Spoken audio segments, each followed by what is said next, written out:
وكفى وسلام على عباده الذين اصطفى أما بعد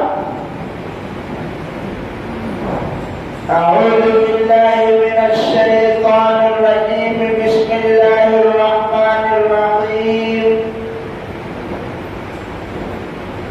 يا أيها الذين آمنوا قوا أنفسكم وأهليكم نارا وقودها الناس والحجارة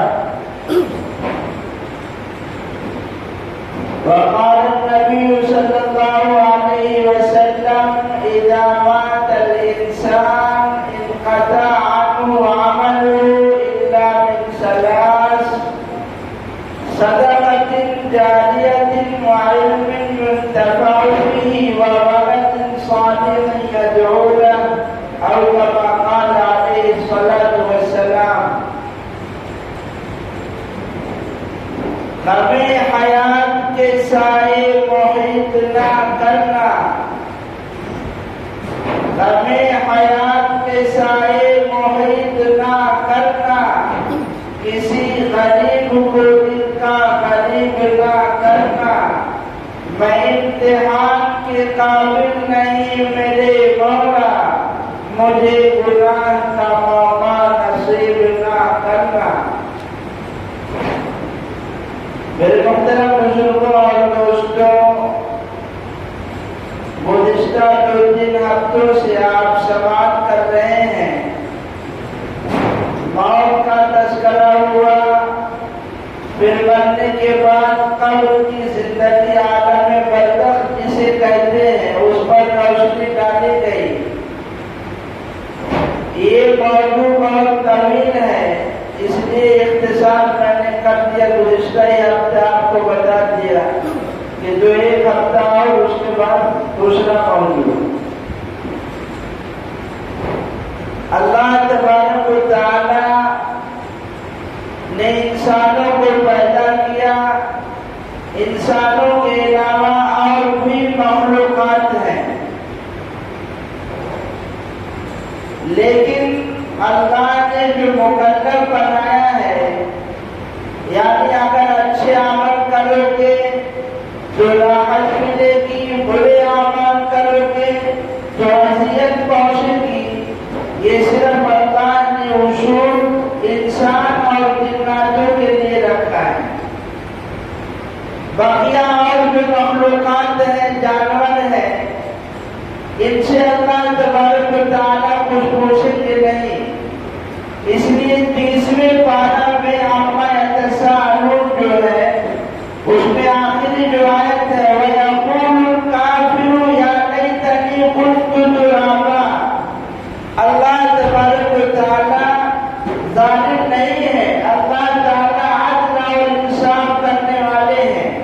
اس لیے اگر دنیا کے اندر کوئی بیل کسی بیل کو تکلیف پہنچائی ہوگی، یا سینگ والی بکری بغیر سینگ والی کو ماری ہوگی، تو عدل انصاف کا تقاضا ہے کہ عدل کیا جائے، انصاف کیا جائے اور اس کو بدلہ دیا جائے.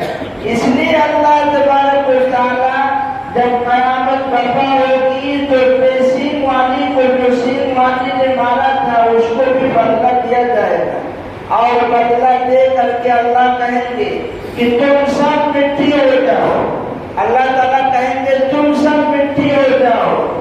اس وقت کافر یہ تمنا کرے گا، فاسق اور فاجر یہ تمنا کرے گا وَيَقُولُ الْكَافِرُ يَا لَيْتَنِي كُنتُ تُرَابًا. کافر بھی تمنا کرے گا، اس کی بھی چاہت ہوگی کاش میں بھی مٹی ہوتا، کاش میں بھی مٹی ہو جاتا. لیکن وہ منظر دیکھ رہا ہے کہ جنہوں نے اچھے اعمال کیے، دنیا کے اندر اللہ کو ایک مانا، پیغمبر کی رسالت کا اقرار کیا، عقیدہ آخرت کو مانا، اللہ تبارک و تعالیٰ وہ منظر دیکھ رہا ہوگا کہ مجھے جنت ملے گی انشاءاللہ. لیکن جو کافر ہوگا تو جہنم. ایک سوال ہوتا ہے، اللہ نے جنت جہنم پیدا کر دی ہے، یہ پیدا کی نہیں جائے گی، پیدا ہو چکی ہے. جنت ہے آسمانوں میں، جہنم ہے زمین میں. اللہ نے 7 زمینیں بنائی ہیں تو 7 آسمان بھی اللہ نے بنائے ہیں، لیکن اللہ نے جنت کو اوپر رکھا ہے اور جہنم کو اللہ نے نیچے رکھا ہے۔ اچھے اعمال کرو گے تو جنت ملے گی، برے اعمال کرو گے تو جہنم ملے گی۔ لیکن قرآن و احادیث میں جہاں جہاں اللہ نے جنت یا جہنم کا تذکرہ کیا ہے تو یہ کوئی جہنم کی منظر اور اس کا نقشہ اللہ نے پیش نہیں کیا ہے، یہ بس ایک تصور اللہ نے دیا ہے، ورنہ اللہ ہی کو معلوم ہے جنت کیسی ہے، جہنم کیسی ہے۔ قرآن میں احادیث میں جہنم کا نقشہ پورا مکمل بتایا نہیں گیا، جنت کا نقشہ پورا بتایا نہیں گیا، ایک تصور دیا گیا ہے۔ انسان سوچ نہیں سکتا جہنم کیسی ہوگی، جنت کیسی ہوگی۔ اس لیے اللہ تبارک و تعالیٰ جو جہنم بنائے ہیں یہ ان لوگوں کے لیے جو فاسق ہیں، فاجر ہیں، اور یہ اللہ اپنے بندے پر ظلم نہیں کرتے ہیں۔ اللہ کا نام ہے المومن، اللہ کا نام ہے المہیمن، اللہ کا نام ہے رؤوف رحیم، اللہ کا نام ہے رحمان، اللہ کا نام ہے والی، اللہ کا نام ہے متعالی، اللہ کا نام ہے لطیف، اللہ کا نام ہے حنان، اللہ کا نام ہے منان، اللہ کا نام ہے کریم، اللہ کا نام ہے ودود، اللہ کا نام ہے بدیع۔ یہ سارے اللہ کے نام ہیں۔ کسی بھی نام سے یہ نہیں پتا چلتا کہ اللہ تعالیٰ ظالم ہے۔ المومن امن دینے والا، جو اللہ کی مانے گا اللہ اس کو اپنی حفاظت میں رکھیں گے، اسے امن دیں گے۔ المہیمن حفاظت کرنے والا، الودود محبت کرنے والا، یہ جتنے نام ہیں یہ اللہ تعالیٰ اگر چاہتے اپنے قرآن پاک میں صراحت کے ساتھ اللہ نے بیان کیا، میرے بندو، اللہ نے کہا ہے میرے بندو تم کو عذاب دے کر مجھے کیا ملے گا؟ اگر تم ایمان لاؤ اور شکر گزاری کی زندگی گزارو تو تمہیں عذاب دے کر مجھ کو کیا بگڑے گا، میرا کیا بنے گا؟ یہ جنت اور جہنم تو یہ فیصلہ کرنے کے لیے اس دنیا کے اللہ، یہ دنیا میں نے بتایا بے مقصد نہیں بنائی گئی ہے، کچھ نہ کچھ ضرور مقصد ہے اور وہ میدان محشر میں قبر میں معلوم ہوگا۔ اس لیے بعض لوگ جو ترجمہ کرتے ہیں الجبار، القہار، جبار کے معنی جبر کرنے والا، القہار کے معنی قہر ڈھانے والا، لیکن یہ معنی ہی نہیں صحیح ہے۔ جبار کے معنی یہ معنی ہی نہیں صحیح ہے۔ لوگ کہتے ہیں اللہ جبار ہے، اللہ قہار ہے۔ ارے میرے بھائی اللہ قہار ہے، قہار کے معنی غالب کے آتے ہیں۔ اللہ جبار ہے، درست کرنے والا ہے، کہاں معنی غلط ہے؟ یہ تو لوگوں نے سوچا۔ اگر اللہ تعالیٰ اپنے بندوں کو عذاب دینا چاہتے تو 1,00,000 کم و بیش 24,000 انبیاء کرام کو دنیا میں نہ بھیجتے۔ اگر اللہ اپنے بندوں کو عذاب دینا چاہتے تو قرآن و احادیث میں یہ نہیں بتایا جاتا یہ کام مت کرو ورنہ جہنم میں چلے جاؤ گے، یہ بتایا نہیں جاتا۔ اللہ بچانا چاہتے ہیں، اللہ جنت دینا چاہتے ہیں، اس لیے آپ سنے ہوں گے جہنم کے کتنے طبقے ہیں؟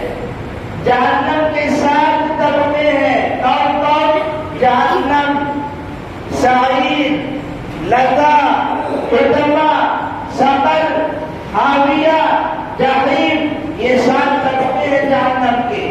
لیکن یہ 7 طبقے ہیں اور 7 دروازے ہیں جہنم کے، لیکن جنت کے کتنے دروازے ہیں؟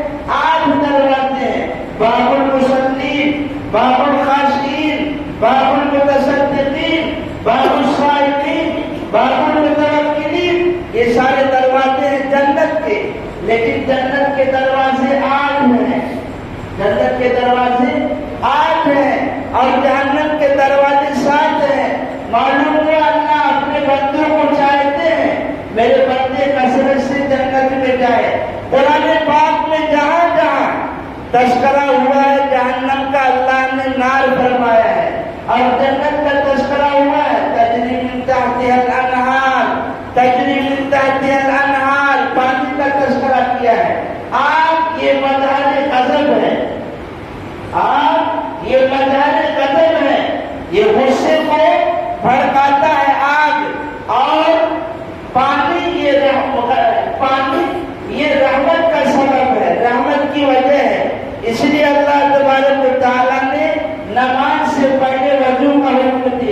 کہ آدمی چہرہ دھو لے، گردن کا مسح کر لے، تاکہ پورا بدن جو ہے پانی سے تر ہو جائے، جاذب ہو جائے.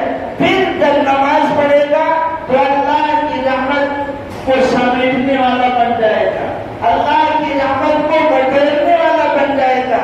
یہ اللہ تبارک و تعالیٰ نے جہنم بنایا ہے اور کہا ہے کہ جہنم میں ایسی سزائیں ہم نے تیار کی ہیں کہ انسان کو سوچ نہیں سکتا.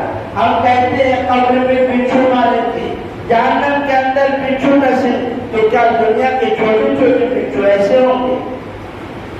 حدیث پاک میں ہے جب جہنم کو لایا جائے گا، جب جہنم کو لایا جائے گا تو 70,000 لگامیں اس جہنم کو لگی ہوئی ہوں گی، 70,000 لگامیں لگی ہوں گی، اور ہر لگام پر 70,000 فرشتے متعین ہوں گے. 70,000 لگامیں ہوں گی اور ہر لگام پر 70,000 فرشتے متعین ہوں گے جو جہنم کو پکڑے ہوئے ہوں گے. آج کی سائنسی دنیا میں سمجھانا بہت آسان ہے.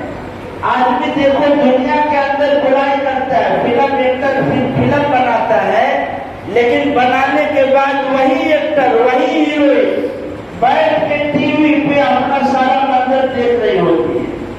گاڑ بیٹھی ہے وہاں ٹی وی پہ دیکھ رہی ہے، میں ہی گا رہی ہوں. سردیوں میں بال بچوں کی عادت ہوتی ہے گڑ کھانے کی، کثرت سے گڑ کھاتے ہیں، لیکن باپ منع کرتا ہے، اس کے بعد بھی گڑ کھاتے ہیں.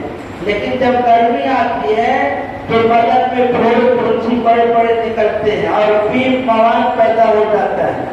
یہ کیوں ہوتا ہے؟ اس نے جو سردی میں گڑ کھایا تھا، باپ منع کر رہا تھا، مانا نہیں.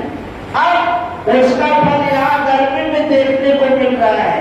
انسان زنا کرتا ہے، انسان چوری کرتا ہے، انسان ڈاکہ ڈالتا ہے، کسی پر ظلم کرتا ہے، بیوی کو ستاتا ہے، بچوں پر ظلم کرتا ہے، حرام مال کھاتا ہے، دنیا کے خرافات کرتا ہے، بدعت و الحاد کرتا ہے.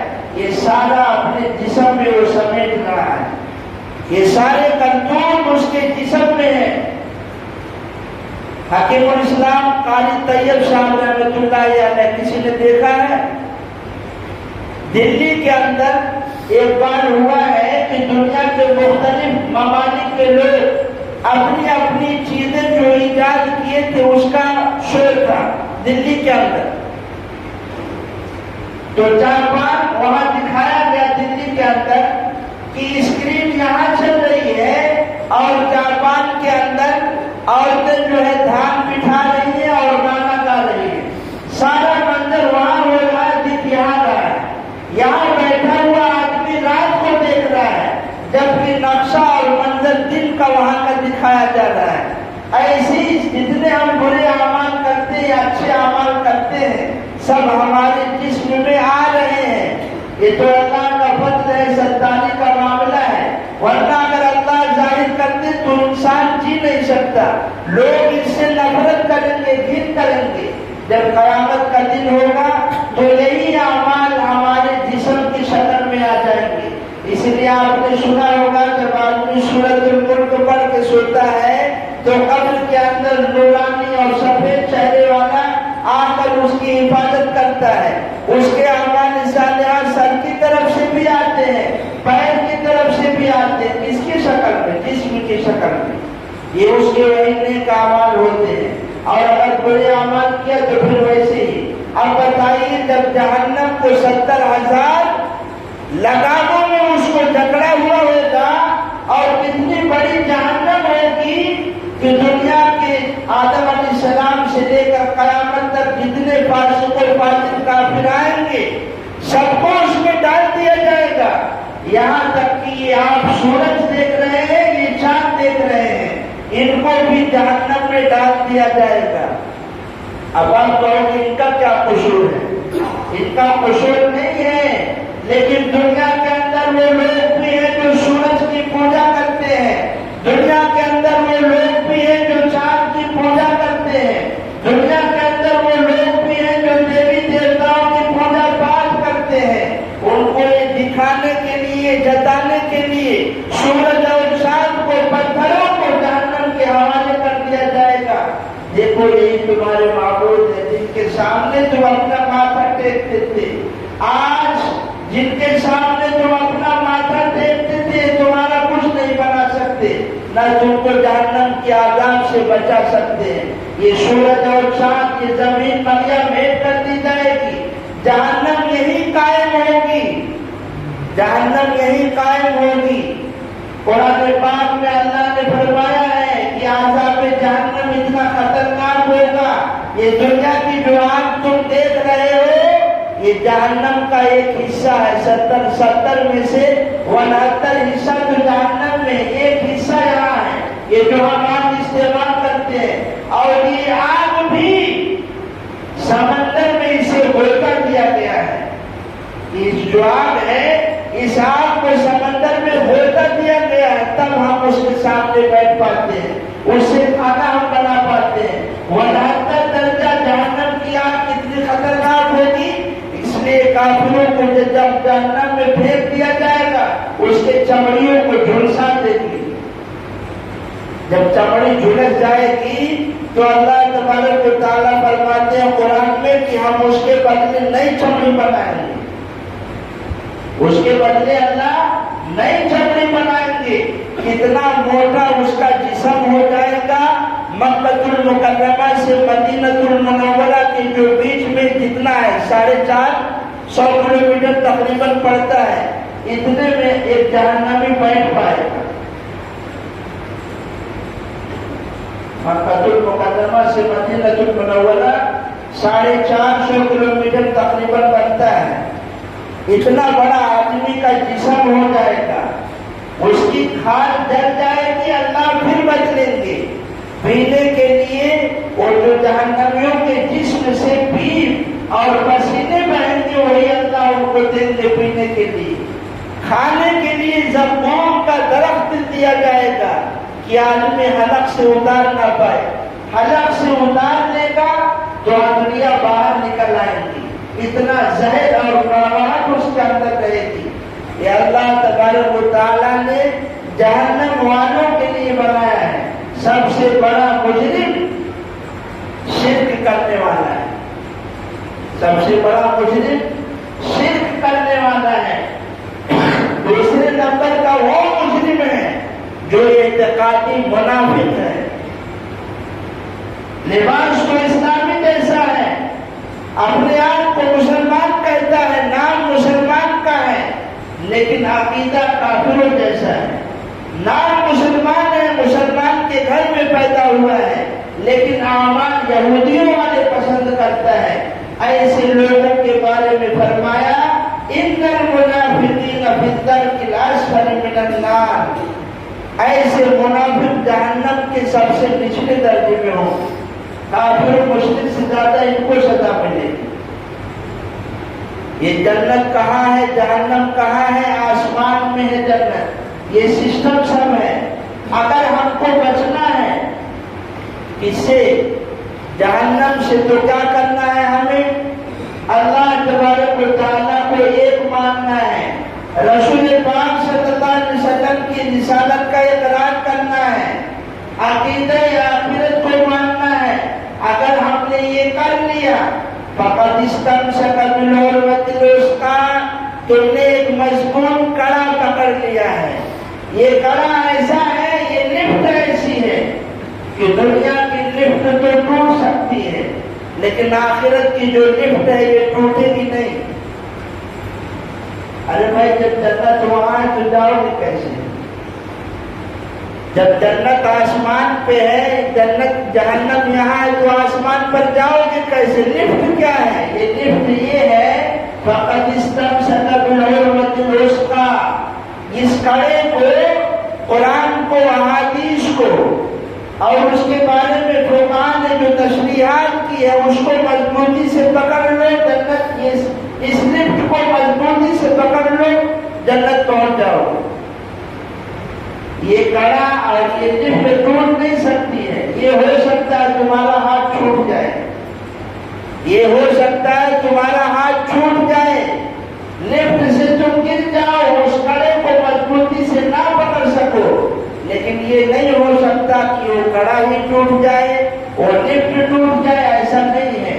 اس لیے جن کی زندگی ایسی ہوئی ہوگی وہ لفٹ کے ذریعے سے جنت پہنچا دیے جائیں گے، اور جن کی قسمت میں یا جن کے اعمال بڑے ہوں گے انہیں جہنم کے حوالے کر دیا جائے گا. یہاں تک کہ شیطان ملعون جس کو بار بار قرآن میں اللہ نے کہا ہے ان الشیطان عدو لکم فاتخذوہ عدوا، شیطان تمہارا دشمن ہے، اسے دشمن ہی سمجھو. یہ شیطان کو بھی جہنم کے حوالے کر دیا جائے گا، اور جب جہنم کے حوالے شیطان ملعون کو کر دیا جائے گا تو جہنمیوں سے یہ بات کرے گا اور صاف صاف کہے گا میں نے تم کو کہا تھا تم نے مانا کیوں، میں نے تم کو کہا تھا تم نے مانا کیوں. راستہ دونوں تھا، یہ راستہ جنت کو جا رہا تھا، یہ راستہ جہنم کو جا رہا تھا. تم میری بات مان کر جہنم کے راستے پر چل کیوں گئے؟ کیا تمہارے اندر عقل نہیں تھی؟ کیا تمہارے دل میں ایک نفس نہیں تھا؟ تمہارے جسم میں ایک دل نہیں تھا؟ یہ شیطان بھی کنارے ہو جائے گا، کوئی کسی کی فریاد نہیں سنے گا. اللہ رب وہاں کے لوگ چلاتے رہیں گے، جہنم کا داروغہ بھی کچھ نہیں سنے گا، اللہ رب العزت بھی کچھ نہیں سنیں گے. ہاں ایک منافق مسلمان بھی ہوں گے جہنم کے اندر، مسلمان بھی ہوں گے جہنم کے اندر. لوگ تانا مانیں گے ارے جناب دنیا کے اندر اپنے آپ کو مسلمان کہتے تھے پھر جہنم میں کیسے آ گئے؟ قرآن میں اللہ نے کہا ہے پھر وہ جہنمی جواب دیں گے قالوا لم نکن من المصلین، ہم نماز نہیں پڑھتے تھے. ہم جہنم میں آ گئے، ہم نماز نہیں پڑھتے تھے. ہماری سوسائٹی اور اپنے گھر کا ہم جائزہ لیں، ہم کتنی نمازوں کی پابندی کرتے ہیں.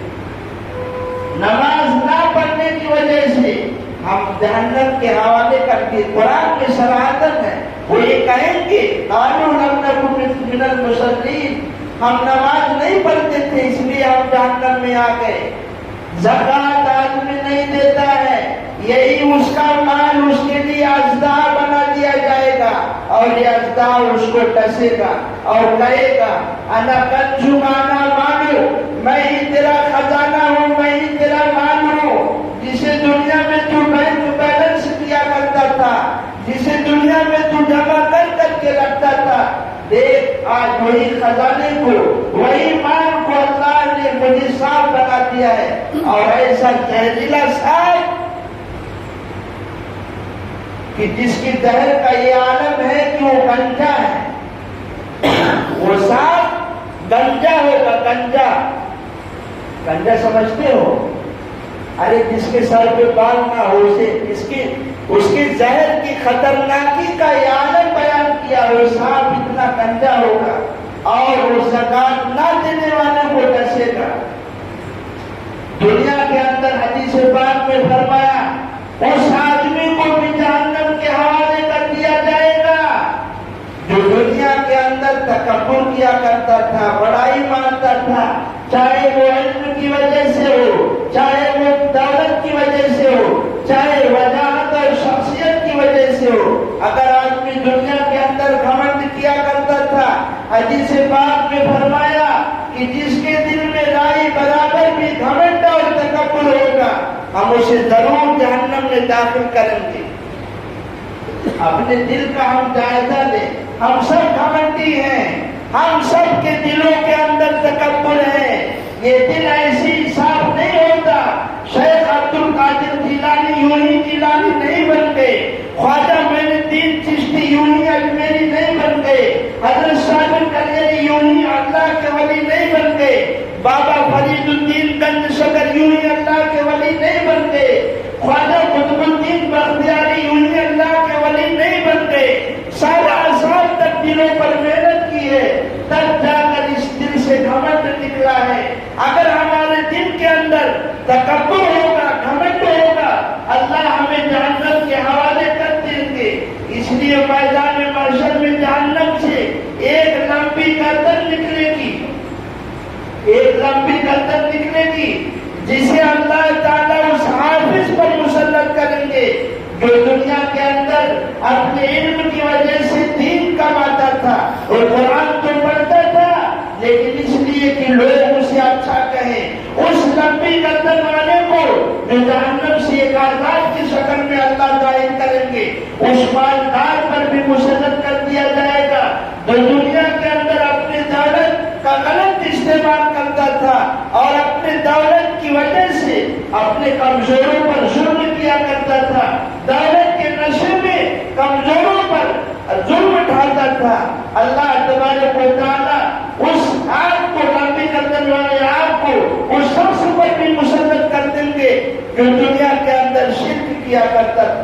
ان تین شخصوں پر خاص طور سے وہ جو جہنم سے لمبی گردن والا نکلے گا اللہ مسلط کریں گے۔ اس لیے حدیث پاک میں فرمایا دعا مانگا کرو، ربنا آتنا فی الدنیا حسنہ وفی الآخرۃ حسنہ وقنا عذاب النار۔ یہ دعا کس کو یاد ہے؟ ہاتھ اٹھائیے، ہاتھ اٹھاؤ، کس کو یاد ہے؟ میں ایک چیز بتاؤں گا، کس کو یاد ہے یہ دعا؟ یہ دعا اتنی جامع ہے کہ ہر شخص کو یاد ہونی چاہیے، اور کچھ مانگو نہ مانگو یہ دعا ضرور مانگو۔ کیا؟ ربنا آتنا فی الدنیا حسنہ، اے میرے پروردگار ہمیں دنیا میں بھی حسنہ عطا فرما، وفی الآخرۃ حسنہ، آخرت میں بھی حسنہ عطا فرما، وقنا عذاب النار، اور جہنم کی عذاب سے، جہنم کی آگ سے ہمیں بچا۔ یہ میں لکھ کے لایا ہوں۔ حسنہ کے معنی کیا ہے؟ کتنی جامع دعا ہے۔ حسنہ کی تفسیر دنیاوی لحاظ سے العافیت والعفاف، تفسیر کی کتابوں میں لکھا۔ حسنہ کہتے کسے ہیں؟ العافیت والعفاف، اپنی زندگی ہے، جب تک زندگی ہے حسنہ کے اندر یہ جو جامع دعا ہے اس کے اندر عافیت آ گئی، اور کیا آ گیا؟ والعفاف، اللہ مجھے اپنے در کا محتاج رکھنا، ساری ضروریات اپنے خزانہ غیب سے پوری کرنا، کسی بندے کا محتاج نہ بنانا۔ اور کیا آ گیا حسنہ کے اندر؟ المرأۃ الصالحہ، نیک بیوی، نیک بیوی۔ اس دعا کو مانگا کرو، اگر شادی ہو گئی ہے اللہ اس کی برکت سے نیک بنا دیں گے۔ الحسنہ کی تفسیر میں المرأۃ الصالحہ، نیک بیوی آ گئی، اور کیا آ گیا؟ الاولاد الابرار، نیک اولاد۔ یہ نہیں کہ صرف ابا کی مانے، ربا کی نہ مانے، ابا کی بھی مانتا ہو اللہ کی مانتا ہو، دونوں کی مانے، اس کو کہتے ہیں الاولاد الابرار۔ ربنا آتنا فی الدنیا حسنہ، اس میں آ گیا نیک اولاد، اور کیا آ گیا؟ المال الصالح، اللہ ہمیں نیک حلال مال عطا فرما۔ کیا عطا فرما؟ اللہ ہمیں حلال مال عطا فرما، اور کیا عطا فرما؟ والعلم والعبادہ، اللہ ہمیں علم بھی عطا فرما، اس علم پر عمل کرنے کی توفیق بھی عطا فرما، اور کیا عطا فرما؟ حسنہ ثناء الخلق، اللہ ہم سوسائٹی میں رہتے ہیں، لوگوں کے درمیان رہتے ہیں، تو لوگوں میں ہماری عزت بھی ہو، لوگوں میں ہماری عزت بھی ہو، نیک نامی بھی ہو۔ اس لیے دعا کرو ربنا آتنا فی الدنیا حسنہ، اللہ ہمیں عزت بھی عطا فرما، نیک نامی بھی عطا فرما، اور کیا فرما؟ الصحۃ والکفایہ، اللہ صحت بھی عطا فرما، اور ہمیں اتنا روزی عطا فرما کہ ہم اپنا سب کام عافیت سے کر لیں۔ بہت تشریح کرنا پڑے گا، وقت نہیں ہو گیا۔ اور کیا عطا فرما؟ النصرۃ علی الاعداء، دشمنوں پر ہم غالب رہیں، دشمن ہم پر فتح یاب نہ ہو پائے، بلکہ ہم دشمن پر ہمیشہ غالب رہیں۔ ربنا آتنا فی الدنیا حسنہ، اور کیا عطا فرما؟ والفهم فی کتاب اللہ، کتاب اللہ کی سمجھ عطا فرما، دین کی سمجھ عطا فرما۔ ایک ہوتا ہے دین کا علم، ایک ہوتا ہے دین کی سمجھ، یہ دونوں چیز سب کو نہیں ملتی ہے، اللہ جسے نواز دے۔ مانا کرو اللہ ہمیں فہم کتاب اللہ بھی عطا فرما، اور کیا عطا فرما؟ ربنا آتنا فی الدنیا حسنہ، اے اللہ ہمیں صحبت صالحین بھی عطا فرما۔ اب اس کی اگر تشریح کروں گا نا، یہ سمجھ لو سال کا موضوع ہے، پورا سال چلتا ہے ایک ایک موضوع۔ اب وقت ہو گیا ہے، اللہ تعالیٰ سے دعا مانگا کریے، ٹھیک ہے؟ سید ولد آدم خیر الانام، اس پہ لاکھوں درود، اس پہ لاکھوں سلام۔